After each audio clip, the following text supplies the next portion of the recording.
वैश्विक मंच पर तनाव एक बार फिर अपने चरम पर है। अमेरिकी राष्ट्रपति ट्रंप ने ईरान पर अपने कड़े रुख को दोहराते हुए स्पष्ट कर दिया कि अमेरिका अब इस मुद्दे पर किसी भी तरह के समझौते या ढिलाई के मूड में नहीं है। ओमान के मध्यस्थता प्रयास और शांति वार्ता की 60 दिनों की समय सीमा समाप्त होने के बाद अमेरिका ने ईरान को पूरी तरीके से अलग थलग करने के लिए आर्थिक और कूटनीतिक रणनीतियों को अंतिम रूप दे दिया। राष्ट्रपति ट्रंप का संदेश साफ और सख्त है। जो भी देश, संगठन या संस्था ईरान की मदद करेगी या उसके साथ व्यापार जारी रखेगी, उसे अमेरिका की ओर से अभूतपूर्व और विनाशकारी आर्थिक प्रतिबंधों का सामना करना पड़ेगा। वॉशिंगटन से जारी अपने बयान में अमेरिकी राष्ट्रपति ने social media platform truth social के जरिए दुनिया भर के देशों को आगाह किया। ट्रंप ने स्पष्ट रूप से कहा कि अमेरिका ने ईरान को बातचीत और कूटनीतिक समाधान का पूरा अवसर दिया है, जिसे बुनाने में ईरानी नेतृत्व पूरी तरीके से विफल रहा है। ट्रंप ने अपने वक्तव्य में घोषणा की, अमेरिका ईरान की रीढ़ तोड़ने के लिए अब तक के सबसे बड़े आर्थिक अभियान का शुभारंभ कर रहा है। उन्होंने इस प्रकार का इकोनॉमिक डी डे करार दिया है इसे, जिसका उद्देश्य ईरान की अर्थव्यवस्था को पूरी तरीके से पंगु बनाना है। आतंकवादी गतिविधियों और क्षेत्रीय अस्थिरता को वित्त पोषित ना कर सके, ये फोकस है। अमेरिकी प्रशासन का मानना है कि सैन्य कार्रवाइयां और वैश्विक दबाव के कारण ईरान की नौसेना, वायुसेना, सैन्य कारखाने और राष्ट्रीय मुद्दे पहले ही अत्यधिक नुकसान झेल चुके हैं। ऐसे में उस पर अंतिम और निर्णायक आर्थिक प्रहार आवश्यक हो गया है। अमेरिकी राष्ट्रपति ने स्पष्ट किया है कि कोई भी देश, चाहे वो अमेरिका का मित्र हो, यदि प्रत्यक्ष या अप्रत्यक्ष रूप से ईरान को किसी भी प्रकार की सहायता प्रदान करता पाया गया तो उसे अमेरिका की सख्त आर्थिक सजा झेलनी पड़ेगी। अमेरिका ने उन तमाम रास्तों की पहचान की है जिनका उपयोग ईरान अंतर्राष्ट्रीय प्रतिबंधों से बचने के लिए करता रहा है। वित्तीय संस्थान, कैश ट्रांसफर, एक्सचेंज हाउस और स्वैप लाइनों पर पूर्ण निगरानी, संदिग्ध जहाजों की रजिस्ट्री, फ्रंट कंपनियां और एयरपोर्ट्स के इस्तेमाल पर पूर्ण प्रतिबंध, तेल की अवैध तस्करी और व्यापारिक गतिविधियों को पूरी तरीके से समाप्त करना। अमेरिकी विदेश नीति और ट्रेजरी विभाग के रुख से ये स्पष्ट है कि जो भी संस्थाएं या देश ईरान की मदद के लिए अपने वित्तीय तंत्र या हवाई क्षेत्रों का उपयोग करने की अनुमति देंगे, वे अमेरिकी बाजार और वैश्विक वित्तीय प्रणाली से पूरी तरीके से बेदखल कर दिए जाएंगे। इस पूरे घटनाक्रम का सबसे संवेदनशील केंद्र स्ट्रेट ऑफ हॉर्मुज बना हुआ है। यह समुद्री मार्ग वैश्विक तेल आपूर्ति की सबसे महत्वपूर्ण जीवन रेखा में से एक है। हाल के दिनों में ईरान द्वारा इस मार्ग पर जहाज़ों की आवाजाही को प्रभावित करने के प्रयासों ने वैश्विक ऊर्जा बाजार में अनिश्चितता बढ़ा दी है। ओमान की मध्यस्थता में चल रही 60 दिनों की वार्ता का समय समाप्त होने के बाद अब बातचीत का दौर पूरी तरीके से बंद हो चुका है। अमेरिका का प्राथमिक उद्देश्य इस समुद्री मार्ग को सुरक्षित और स्वतंत्र बनाना है ताकि अंतर्राष्ट्रीय व्यापार बिना किसी बाधा के संचालित हो सके। ट्रंप प्रशासन ने संकेत दिया है कि यदि ईरान ने अंतर्राष्ट्रीय जलमार्गों में बाधा डालने का प्रयास जारी रखा तो अमेरिका अपनी समुद्री शक्ति का उपयोग करके इस क्षेत्र की सुरक्षा और नियंत्रण को सुनिश्चित करने से पीछे नहीं हटेगा। अमेरिका द्वारा उठाए गए इन सख्त कदमों का मुख्य आधार वैश्विक सुरक्षा को स्थिर बनाए रखना है। ईरान पर यह दबाव इसलिए भी आवश्यक माना जा रहा है क्योंकि अमेरिका ये सुनिश्चित करने के लिए प्रतिबद्ध है कि ईरान किसी भी परमाणु हथियार विकसित ना कर सके। ईरान द्वारा वित्त पोषित और समर्थित चरमपंथी ग्रुप्स को धन की आपूर्ति रोकना अंतर्राष्ट्रीय शांति के लिए अनिवार्य है। हॉर्मुज जैसे महत्वपूर्ण व्यापारिक मार्गों को किसी भी देश की मनमानी से मुक्त रखना वैश्विक अर्थव्यवस्था के हित में है। अमेरिकी नीति निर्माताओं का मानना है कि जब तक ईरान अपनी आक्रामक और अस्थिर करने वाली नीतियों को नहीं छोड़ता, तब तक उस पर और उसकी मदद करने वाले किसी भी घटक पर कड़ा आर्थिक दबाव बनाए रखना ही एकमात्र व्यवहारिक और प्रभावी विकल्प है। राष्ट्रपति ट्रंप का ये कड़ा अल्टीमेटम केवल ईरान के लिए चेतावनी नहीं है, बल्कि दुनिया भर के उन तमाम देशों के लिए एक स्पष्ट संदेश है जो ईरान के साथ आर्थिक या रणनीतिक संबंध बनाए रखने की सोच रहे हैं। अमेरिका ने यह साफ कर दिया है कि वैश्विक शांति, परमाणु सुरक्षा और अंतर्राष्ट्रीय जलमार्गों की स्वतंत्रता के मुद्दे पर कोई समझौता नहीं किया जाएगा। आने वाले दिनों में अमेरिकी प्रशासन के इन कठोर फैसलों का असर वैश्विक अर्थव्यवस्था, अंतर्राष्ट्रीय संबंधों पर व्यापक रूप से दिखाई देगा।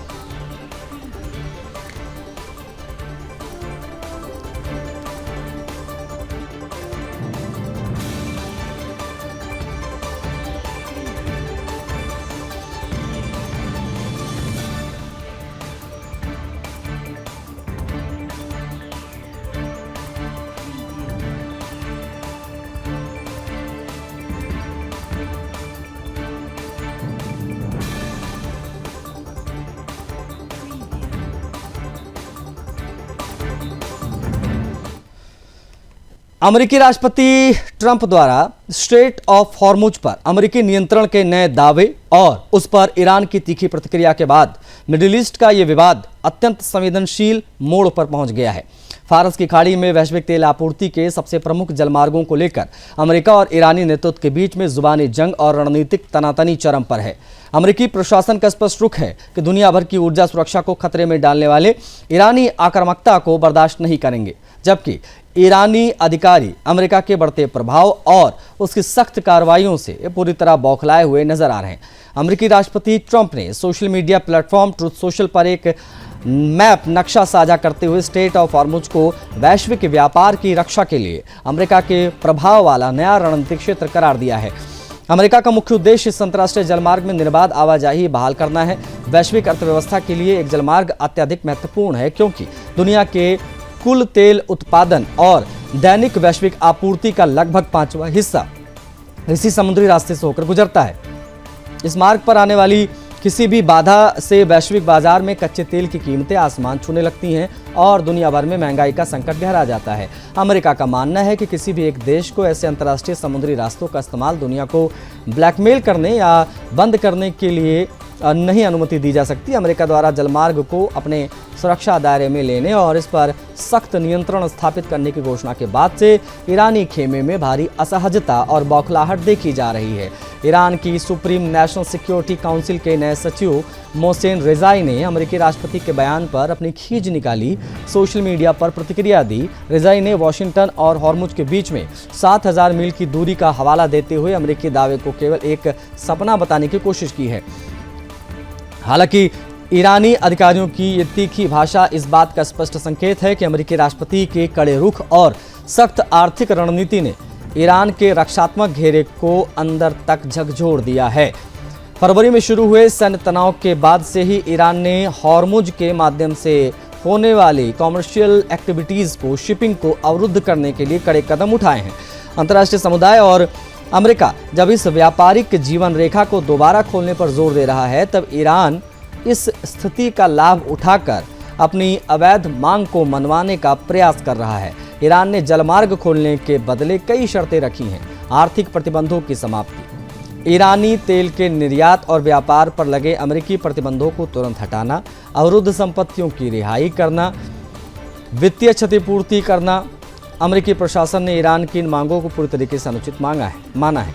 वॉशिंगटन का कहना है कि जब तक ईरान क्षेत्रीय अस्थिरता फैलाने और अंतर्राष्ट्रीय जहाजरानी को बाधित करने का काम बंद नहीं करता, तब तक उस पर आर्थिक और कूटनीतिक दबाव हम बनाना बंद नहीं करेंगे। इस प्रकार से तेवर अमेरिका ने ईरान को दिखाए हैं।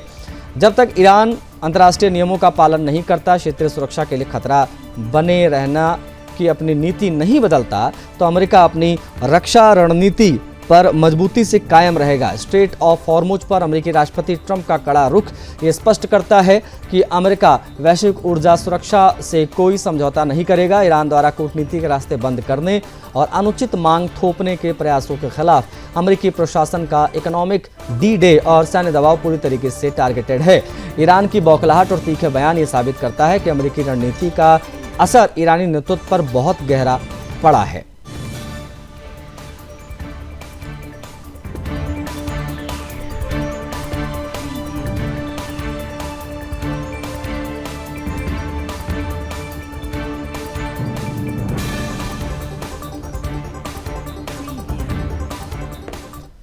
बढ़ेंगे आगे, अगली खबर की करेंगे बात।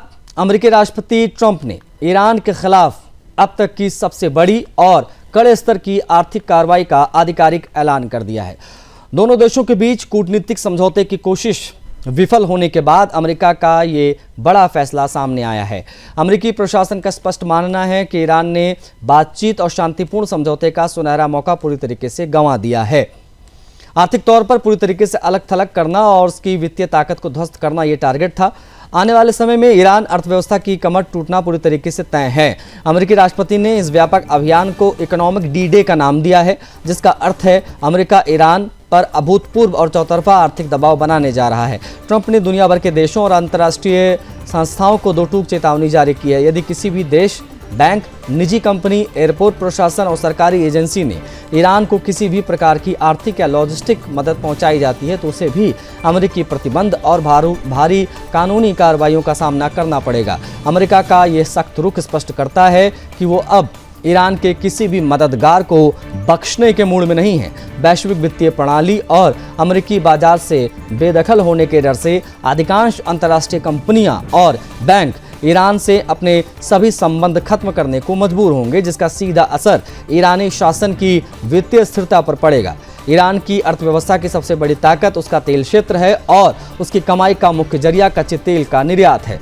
अमेरिकी प्रतिबंधों से बचने के लिए ईरान लंबे समय से एक गुप्त और जटिल तेल तस्करी का नेटवर्क का सहारा लेता रहा है। अमेरिका ने अब इस पूरे अवैध नेटवर्क को जड़ से उखाड़ फेंकने की रणनीति पर काम शुरू कर दिया है। बता आपको ये दें कि लगातार बयानों का दौर जारी है और अवैध banking channels, currency exchange house, swap line और कैश ट्रांसफर नेटवर्क को पूरी तरीके से ट्रैक करके बंद किया जा रहा है। अमेरिका केवल तेल खरीदने या बेचने वालों पर नहीं बल्कि उन जहाज़ों, बीमा कंपनियों, बंदरगाहों और वित्तीय मध्यस्थ पर भी कार्रवाई कर रहा है जो इस प्रक्रिया में थोड़ा सा भी योगदान देता है। जब तेल की बिक्री और उससे होने वाली कमाई को ईरान तक लाने के सभी गुप्त रास्ते बंद हो जाएंगे तो ईरानी शासन के पास अपने दैनिक खर्चे और सरकारी तंत्रों को चलाने के लिए धन की भारी दिक्कत पड़ेगी। ये बात भी तय तौर पर तमाम जानकार कह रहे हैं। ईरान के राष्ट्रीय मुद्दे की कीमत में, राष्ट्रीय मुद्रा जो है उनकी, उसकी कीमत में ऐतिहासिक गिरावट जो आई है, इसकी वजह से महामारी की स्थिति वहाँ पर फैल गई है, बहुत ज़्यादा गरीबी आ गई है, चीज़ें बहुत महंगी ईरान में बिक रही हैं। बता आपको ये दें कि अमेरिका ने दुनिया भर के अपने सहयोगी देश और जिम्मेदार राष्ट्रों से अपील भी की है, चेतावनी भी दी है कि ईरान को किसी भी प्रकार की मदद ना दें। अगर कोई मदद देता है तो हम उसके ऊपर एक्शन लेंगे और उसको तमाम हमारे आर्थिक प्रतिबंध और हमारी आर्थिक सज़ा उसको भुगतनी होगी। इकोनॉमिक डी-डे ईरान के खिलाफ अब तक की सबसे संगठित और मारक आर्थिक रणनीति है। तेल व्यापार की नाकेबंदी, अवैध वित्तीय रास्तों की बंदी और वैश्विक अलगाव के कारण ईरान का आर्थिक ढांचा पूरी तरीके से चरमरा जाएगा।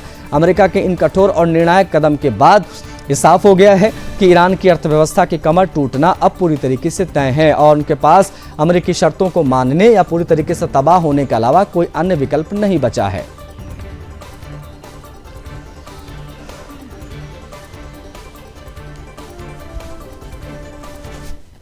अमेरिकी राष्ट्रपति ट्रंप द्वारा ओमान को दी गई सीधी सैन्य धमकी ने मध्य पूर्व यानी पश्चिम एशिया के भू राजनीतिक समीकरणों को बेहद संवेदनशील मोड़ पर लाकर खड़ा कर दिया है। ट्रंप ने स्पष्ट शब्दों में कहा कि यदि ओमान स्ट्रेट ऑफ हॉर्मुज को फिर से खोलने की अमेरिकी कोशिशों के बीच आया तो अमेरिका उस पर भीषण हवाई हमला करेगा। यह बयान ऐसे समय में आया है जब वॉशिंगटन और तेहरान के बीच में 17 जून को बना 60 दिनों का कूटनीतिक ढांचा बिना किसी स्थायी शांति समझौते के समाप्त हो गया।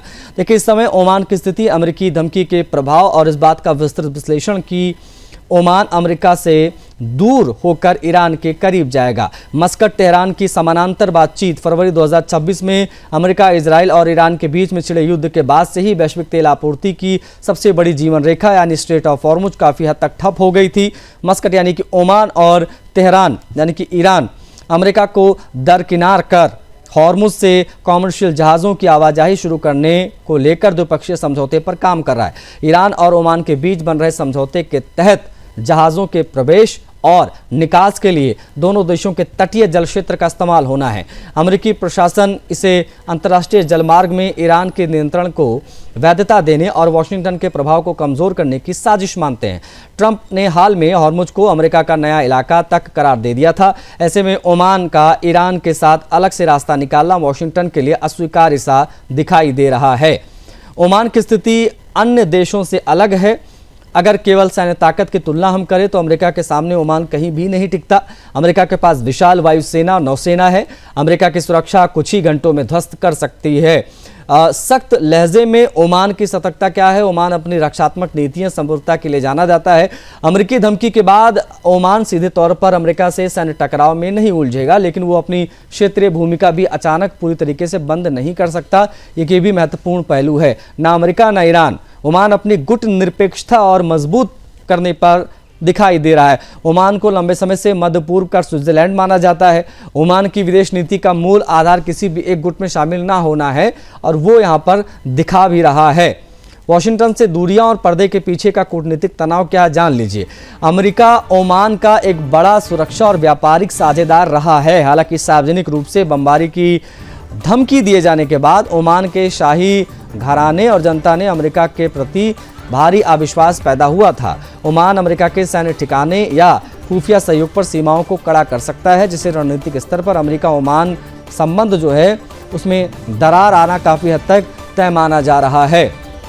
बता आपको ये भी दें कि तकनीकी स्तर पर जहाज़रानी समझौते को जारी रख सकता है ये। इसे ईरान के करीब जाना कहने के बजाय ओमान की भौगोलिक मजबूरी भी माना जाएगा। अब बता आपको ये दें कि ट्रंप की बमबारी की धमकी से ओमान रातों रात ईरान का पूर्ण सैन्य सहयोगी नहीं बन पाएगा, क्योंकि ऐसा करना उसकी अपनी राष्ट्रीय सुरक्षा के लिए आत्मघाती होगा। हालांकि अमेरिका के इस आक्रामक रुख से ओमान का अमेरिका पर वर्षों पुराना भरोसा जरूर टूट गया है। ओमान अमेरिका से अपनी रणनीतिक दूरी बनाएगा। हॉर्मुज को फिर से खोलने के लिए ईरान, कतर और अन्य क्षेत्रीय मध्यस्थों के साथ शांतिपूर्ण रास्तों पर ही आगे बढ़ेगा।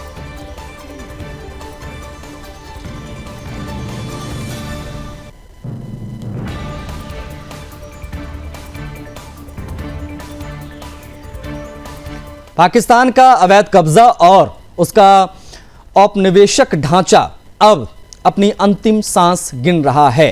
देखिए, वर्षों से बलूचिस्तान पर जारी क्रूरता और मानवाधिकार के हनन और प्राकृतिक संसाधनों की अंधाधुंध लूट के खिलाफ बलूच जनता का सब्र अब पूरी तरीके से टूट चुका है।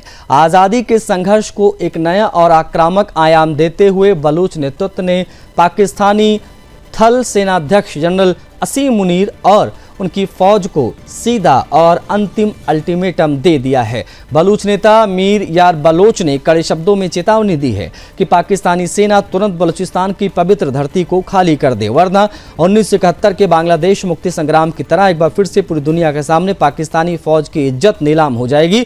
उन्हें अपने हथियार डालकर भागना पड़ेगा, जैसा वो 71 में भागे थे। बलूचिस्तान ने स्पष्ट कर दिया है कि वो पाकिस्तान के काल्पनिक इतिहास और उसकी 14 अगस्त की तथाकथित आज़ादी को पूरी तरीके से नकारता है। बलूच जनता ने 11 अगस्त को अपना वास्तविक स्वतंत्रता दिवस अत्यंत गर्व और सम्मान के साथ मनाया। इस ऐतिहासिक कदम का आधार यह सच है, 1947 में जब अंग्रेजों ने भारत छोड़ा था तब बलूचिस्तान एक स्वतंत्र और संप्रभु रियासत था। उस समय खुद पाकिस्तान ने भी बलूचिस्तान की आज़ादी को स्वीकार किया था, जिसका प्रसारण द न्यूयॉर्क टाइम्स और ऑल इंडिया रेडियो जैसे अंतर्राष्ट्रीय मीडिया संस्थानों ने भी किया था। इसलिए अब कहने और सुनने को कुछ बचा नहीं था।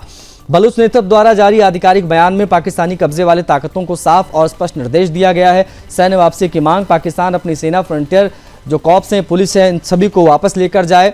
गैर बलूच कर्मियों को चेतावनी भी दी गई है। पाकिस्तानी सेना और प्रशासन के द्वारा गैर बलूच नागरिकों को चेतावनी दी गई कि वे बिना देर किए बलूचिस्तान की सीमाएं छोड़ दें। हथियारों और सैन्य उपकरणों का सरेंडर।